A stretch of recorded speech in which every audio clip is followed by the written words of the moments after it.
ফকিন্নির বাচ্চা, তোর সাহস তো কম না। 1 কোটি টাকার গাড়িতে হাত দিস? তোর 14 গোষ্ঠীর ক্ষমতা আছে এই গাড়ির টায়ার কেনার? স্যার, আমি কিনতে আসিনি। আমার বাবার খুব শখ এই গাড়িটা দেখার। সিকিউরিটি, এই ছোট লোকটাকে ঘাট ধাক্কা দিয়ে বের কর। আর শোন, এর বাপকেও 2টো লাথি দিবি। আমার বাবাকে অপমান, এই অপমানের শোধ আমি নেব ম্যানেজার। আমি ফিরে আসব।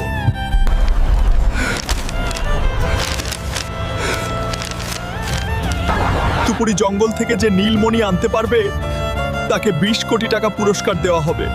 20 কোটি টাকা? এই টাকা দিয়ে আমি ওই শোরুমটাই কিনে নেব। কিন্তু ওই জঙ্গলে তো আজ পর্যন্ত কেউ ফিরে আসেনি। বাবার অপমানের প্রতিশোধ নিতে আমি জমের দুয়ারেও যেতে রাজি। এই জঙ্গলের ভিতরে হাঁটতেই তো ভয় করতেছে, না জানি সামনে কোনো বিপদ আছে। আমার মণি নিতে এসেছিস?